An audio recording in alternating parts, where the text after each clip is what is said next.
Thank you. Good evening and welcome to the November 3rd meeting of the Norfolk Select Board. I'm going to read the preamble to our minutes here. In accordance with the provision of Massachusetts General Law, Chapter 30A, Section 20, notice is hereby given that the Select Board will meet on Monday, November 3rd, 2025 at 7 p.m. Members of the public are welcome to attend this in-person meeting in room 124, 1 Liberty Lane, Norfolk, Mass, or by the remote Zoom connection provided below. Please note that the in-person meeting will not be suspended or terminated if technological problems interrupt the remote connection. If attending remotely, please sign in using your first and last name. To request to ask a question or provide comment, please use the raise hand feature available when you click or provide comment, and the chair will address the request.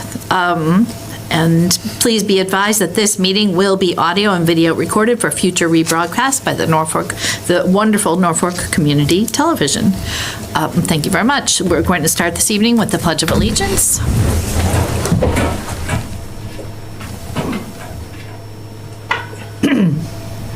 I pledge allegiance to the flag of the United States of America and to the republic for which it stands, one nation, under God, indivisible, with liberty and justice for all.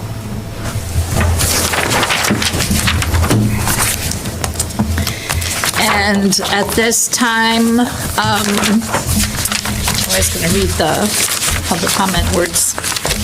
But at this time, we have public comment. It's 3 minutes. If anybody chooses to come forward, or just you can also participate on Zoom. 3 minutes talking about things that have something to do with the town. Do we have anybody who would like to come forward? Mr. Hill, come on up.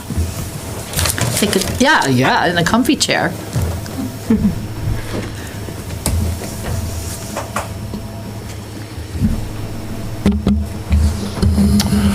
Good evening, members of the board and everyone watching from home.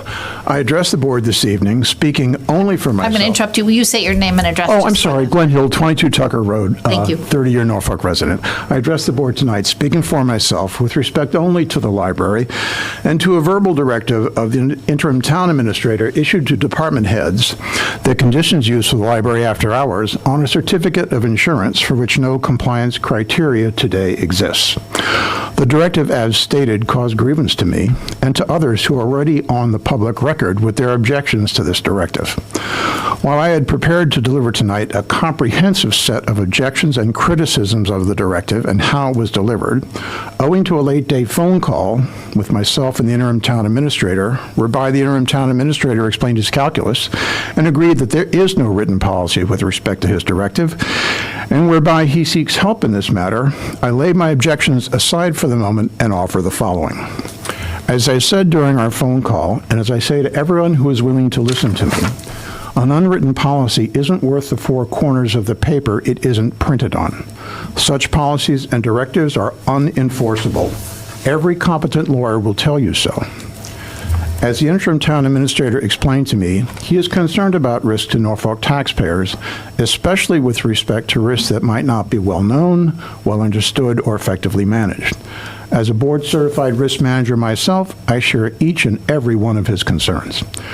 During our conversation, the interim town administrator asked if I would be willing to help work on a written policy, whereby I have agreed to do so.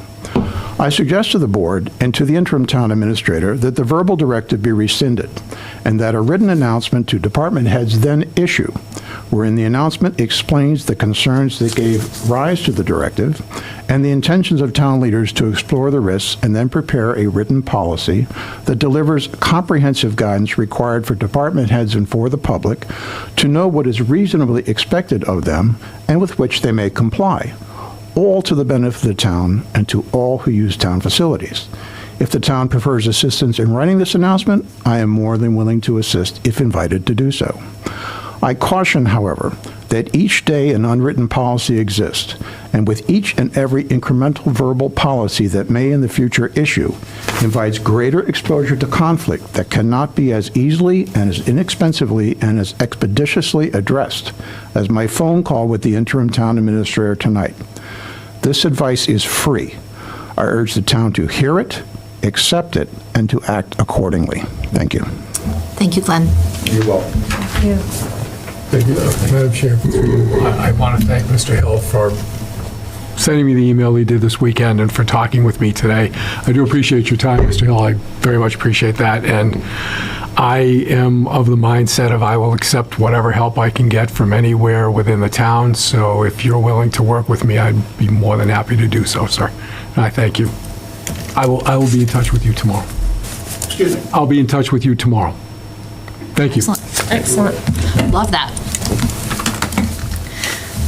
Excellent. So, number 2. Madam Chair, the Lions have requested the use of the town for the Santa Parade to be held Sunday, November 30th, 2025. And they want to use the utilization of Town Hill from 3 p.m. to 6 p.m. that day. You have all the information in front of you from the application that we used online and all the information that we need to approve that. So I would recommend that. Oh, any questions or concerns? No. I don't know if I have to abstain when I'm being a Lions member or not. I don't know. Yeah, we have the votes, so Yeah. I don't think that Yeah, that'd it be won't be a problem, necessary. right, yeah. If we didn't, out of necessity, you could certainly do that, but whatever you're comfortable with Yeah. at this point in time. Yeah. Okay. And then I'm just saying it for the sake of the people in the audience, but Public Safety has approved this. Public Safety has approved it, has gone through a whole process of various departments and have reviewed this and all agree that Thank you. everything is in order. So I would accept a motion to vote to approve the request by Norfolk Lions for the Santa Parade on Sunday, November 30th, 2025, and utilization of Town Hill by the Recreation Department from 3 o'clock to 6 p.m. on that day. So moved. Second, all of those in favor say aye. Aye. Aye. I go and abstain. Abstain. Either way. Okay, cool. That works. Awesome. Thank you. And thank you to the Lions for bringing this fun event. As we learned during COVID, the opportunities that we have to gather together are really important and part of the fuel that sustains us. So thank you to the Lions for running this important activity for our town. Going on to number 2, discussion of regarding the current staffing at the DPW. And I know, Kevin, you asked this to be put on the agenda, so I'm going to toss it over to you. Yes, I was wondering if the selectmen could be part of the process of hiring the DPW director, or at least read the resumes to be. I'm going to ask Mr. Gallagher to weigh in. So, Madam Chair, through you, the way the process currently works and the way our bylaws are structured and the town administrator, the enabling act of the town administrator, the select board will have an opportunity to ratify the appointment, but the appointment is in the purview of the town administrator. Now, I've actually reached out, so John DeLuca, so for the people at home who don't know what's going on, the DPW director, Blair Crane, resigned about a month or so ago. We have an interim individual in there. His name is John DeLuca. John comes to us through a company that we've contracted with to provide that service. John has been there. He's only there 15 hours a week because that's all we could afford, quite honestly, is that 15 hours a week. Some things have happened, though, in that the assistant, or not the assistant DPW director, because we don't have one, but the superintendent, Todd Erickson, has also given his notice.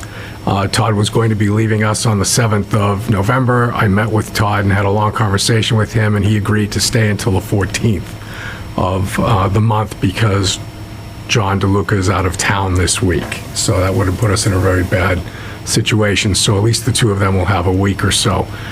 I'm looking at alternatives and options to have someone else come in there and fill in the days that John is not there so that we can tag team and have someone present running that department. In the meantime, we've advertised for that position.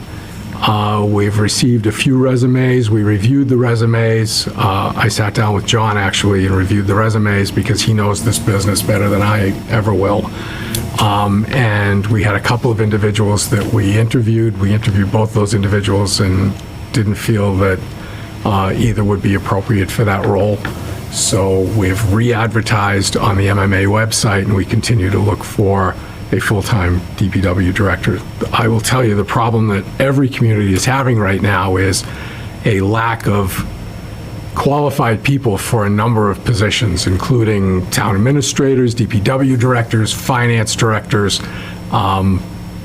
We were all the same age, and I think we all retired about, within a year of one another. We just all decided that we had done our share and it was time to move on. So there's a big gap there, but we will continue to try to find the right person. In the meantime, I'm trying to do what I can to make sure the department continues to run. We do have a great staff over there, and they're keeping the place moving. Todd Erickson has been exceptionally helpful getting John landed and helping him through some of the things that have been going on over there, some of the pieces that needed to be addressed. So I thank him for his service to the community. I wish him well in his new endeavor. He's moving on to another community where he got a substantial increase in salary, almost a third, an additional third of what we were paying him here, and it was just not something we could do. One of the things... I'm sorry. Yep. Is salary one of the things that is hindering us from attracting talent, or is it just there's not enough talent in the pool? I think it's just the lack of talent in the pool, to be honest with you. The salary range that we're using is proper for a community this size. And it's on our salary schedule, so it makes sense, the window that we're using and the amount that we're using. It's just that the number of people that are there that have the experience level that we really should have over there, there aren't that many. And it's a tough time of year for hiring. It is a very tough time of year because people don't want to move near the end of the year. They don't want to change jobs around Christmas time. It just gets a little bit funky, but we'll continue to move forward and do what we can. In the meantime, I'm going to try to plug that hole the best way we can. And it may be maybe an interim director and an interim assistant director so that we have that continuity over there. But we do need people to be able to do this stuff. And so then to go back to Kevin's question, We're also coming into plowing season, which is a concern. usually, and I'm just going to say my understanding of how things are, usually when we hire department heads, the town administrator does the hiring, and then they bring the final candidate to the board, and we can interview that final candidate. But usually that is something in terms of us having lanes to be in, usually that's something that's in the lane of the town administrator. So I think if we make an exception for this, then we're making then how do we make decisions about other departments? So I guess for myself, I think it makes more sense to keep the procedures as they have been and leave that in the town administrator's hands. I think if you have feelings about the qualities of the candidates that we need or something like that, you should definitely let Mike know, because your expertise in that area is welcome. But I think we need to leave it in Mike's. I don't know if you have. Yeah, I mean, I wouldn't really know what to look for as far as in a DPW director or assistant director, so I would defer to the town administrator and keep our process consistent across departments. I think so. I think it's an interesting idea, but I think if we change this one, then it has a not trickle down, but trickle across effect, right, across other positions. So I think it's better to leave it in place. But if you have big feelings, please feel free to meet with Mike and make sure that he's informed. And that brings us, are we satisfied to move on? Yes. Cool. Number 4, upcoming select board calendar. All right, so we have only done meetings through today, is that correct? Actually, Madam Chair, we have a meeting scheduled for the 17th of November. That's going to be correct. your tax classification hearing. That's the next one that's scheduled. We have nothing scheduled beyond there, so we have nothing in December currently, and we have nothing in January. So if we keep with our pattern, we would meet on December 1st and December 15th. That works for me. Does that work for you? I think so, yes. Yeah, Madam Chair, I think if you avoid Christmas week, it's probably going to be a good thing. Yeah, I think so. And then I'm going to be, on January 5th, if we go on to the January calendar, on January 5th, I am not going to be in town. I can join remotely, but I'm not going to be in town. But I looked at, if we did the 1st and 3rd in January, that hits Martin Luther King Monday. And so I was wondering if January, if we could go to the 12 and 26, because we aren't going to meet on Martin Luther King either, so it's convenient for me, and also to avoid the holiday, if we said January 12 and 26.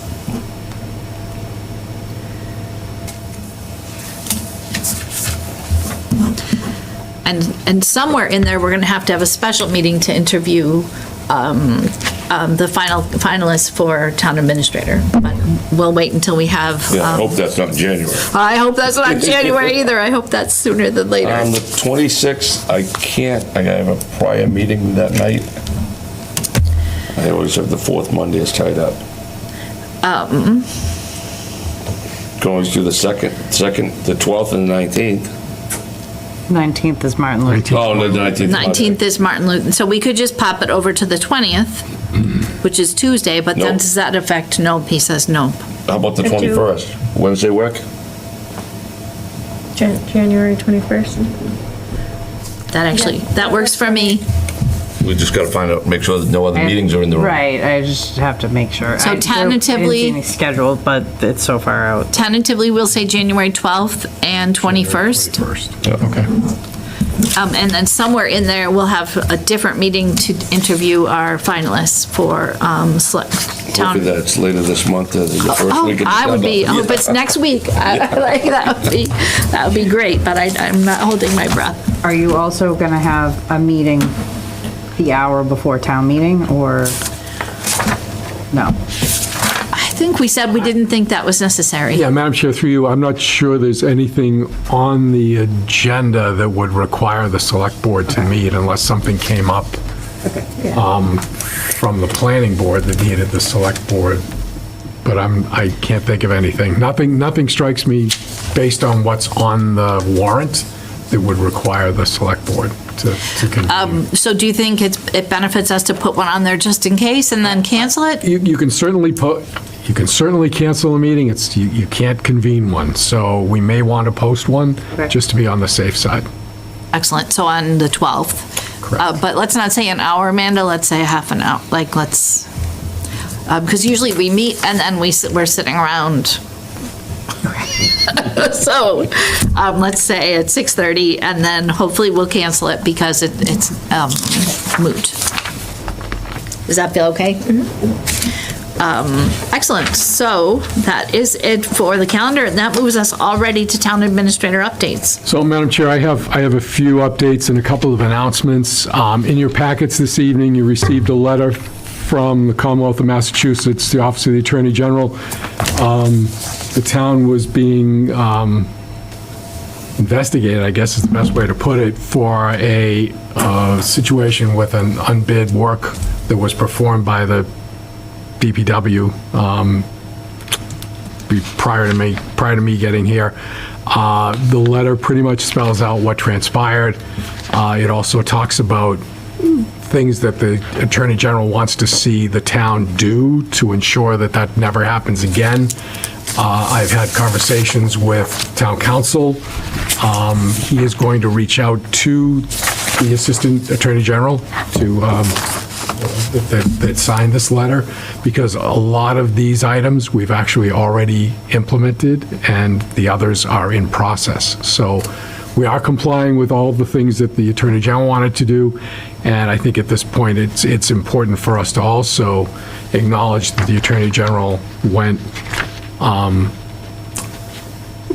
light on the town because of the fact that we owned up to the situation, we admitted to what transpired, we were transparent and worked with the Attorney General, so kudos to the team that did all of that prior to me getting here, but I think that they did a great job. And as I said, a lot of the items that are here, we've already implemented, and a couple of them are in process. So I think we're in really good shape as a town.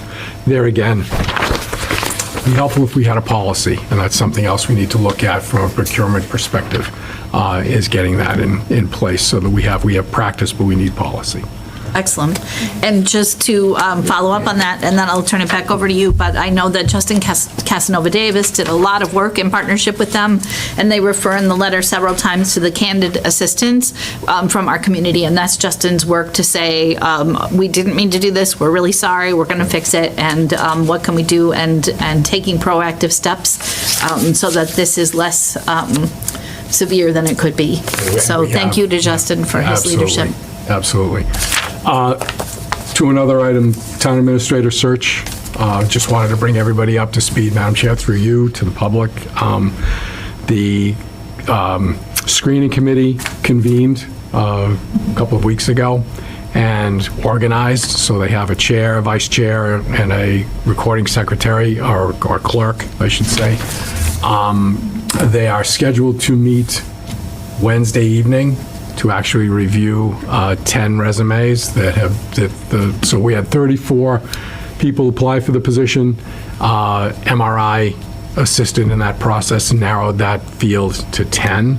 10 of the resumes have gone forward to that committee. They have those in hand, and they will be meeting on the 5th to review the resumes and the information that they have on all of the candidates, and I believe they are scheduled to begin their interview process November 13th, I believe is the next meeting after Wednesday evening to begin that process. So based on that, my guess is you will probably see something out of that committee, I would think, early December. Just based on the fact that we have Thanksgiving in the middle of all of that, and Yep. but I would think early December we will probably see something. But just to give everybody an update on where we're at with all of that. I appreciate that. Thank you. Welcome. Next item, you have in your packets this evening, you also have a letter from Rich Drolet, the superintendent of schools for King Philip, regarding a school building project that they have applied for, the school has applied for, to repair roofs. And it's not just the roof of the high school, it's the roof of the high school and the roof of the middle school. In addition, there's also some other work that needs to be done in addition to the roof repair. So it's roof repair and then schematic design for heat pumps that will go on the roof. So it's a fairly large project. In speaking with the superintendent, he's meeting this evening with his board, and he's updating them on all of this as we speak. He feels that he may have enough in his contingency budget or whatever they've got over there for capital projects to do the schematic design. If they do not, he will be coming to the town for financing to do that. He'll be actually asking all of the communities that send students to King Philip to participate in that. And then once the schematic designs are done, then that will go out to the next phase of the project, which is to hire a architect and begin the whole process of getting quotes to do the work. Should they get the funding, then the town will be in a position where it's going to have to make a decision as to how they want to handle that. Don't know what the cost is, so it's kind of difficult to say at this point. But absent the funds within our means, the only option for something like that would be a debt exclusion.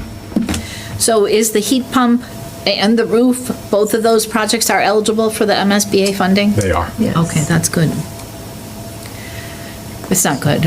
will help some. It's But I not thought a it good important- news thing, but Yeah, it will help a half. Usually it's 50% or more that they'll pay, so that's. I just thought it important we get that information out there so that Absolutely. everybody is aware of what's going on, and I will keep you posted as I hear anything more from Superintendent Drolet. Yeah, but the fact that MSBA approved the schematic design means they're likely going to approve the construction. So it will likely come to us, come to the towns at some point. And this is a very competitive bid process, so they don't typically invest in design unless Yeah. we shall see, but, Yeah, according to Superintendent Drolet, there were a number of communities that were invited into this process, a lot more than usual. So I don't know where the funding's coming from, but yeah. state must have some money somewhere. It's good for the schools. It is good for it is good for the The schools. town needs to decide how we want to move forward. And then, Madam Chair, I have two announcements that I need to make. First one is, we're coming up on, as I mentioned earlier, plow season, snow season. We will be not issuing any street opening permits beginning November 15th through April 15th, so there'll be no street openings unless it's an emergency from November 15th through April 15th, and then there'll be an on-street parking ban also beginning November 15th through April 15th. And what I'm told is this has been practice over the past few years, that that we've announced this at this meeting to let people know that that's going on. I don't know that I remember us announcing this at this meeting, Okay. but I'm happy to endorse that because we need to have that happen in event of a snow emergency, so. We will also be posting that on our website so that people are aware. Yeah, do you remember announcing this in the past? No. I don't remember announcing it either. It makes good sense, and I think it could be one of those multitude of things where we have practice but not policy. And so I'm pleased to see us announce it and let people know that we're entering into snow season, so we should buckle our seatbelts and keep our cars off the street. Back in your driveway. That's all I have tonight, Madam Chair. Excellent. Any updates? Or just, you had a discussion? I have one item for discussion. So DESE, the Department of Elementary and Secondary Education, is conducting listening sessions to hear from districts about the Chapter 70 formula, which is the school financing formula. Norfolk receives Chapter 70 funds from the state every year. It's not enough to cover rises in costs. So we've been approached by the school committee and the superintendent, the chair, to co-author a letter to send to DESE, basically outlining why we, as a district, are advocating for some changes to the formula. So I just want to ask the select board if everyone's on board with us co-authoring that letter. I believe this is going to be discussed at the November 17th school committee meeting, so I just want to make sure you all are on board before we move forward. Yes. Absolutely. And if I can chime in, because this was on my list of updates, just for people who are out there, Chapter 70 is just not a sufficient amount of money to fund our schools. And more and more times, there's all these unfunded mandates that fall on the schools, and the population is growing, and curriculum costs are so much higher than they ever used to be. And there's just a lot of demands on the school that have changed really since COVID that are not covered by our Chapter 70 money. So I'm excited that they're relooking at that formula, and maybe it could be more beneficial for our community. So I'm eager to have us partner and grateful that you're willing to take point on that. I think that's amazing. Sure, and I will also reach out to Todd Limmark just for guidance on any financial implications related to tax revenues specific to the schools, so that we can bolster our letter and basically show why we need this funding. Anyway, I just wanted to Excellent. bring that up for discussion tonight. Excellent. Anything? No. Any updates? Madam Chair, through you, Yes, what sir. I would recommend is we put this on the 17th agenda for you to vote as a board to support the letter. By then, if we have that crafted, that would be, Yes, I And do then- have a draft already from the school committee chair, so I will add my edits, and then we are meeting on the 17th. Okay, yeah, so, That sounds great. and that way you've got the vote of the board, the full vote of the board. In a way that's public, and Absolutely. then it documents the school committee letter. meeting is on the 18th, so we can get it to them, hopefully. Brilliant. Well, I don't know if they won't be able to share it, because it will need to be posted in their agenda. I think They can certainly Sharon is- announce it similar to what I just did with the items that are here. Okay, all right, so I'll make sure I have that, and we can discuss it on the 17th. Excellent.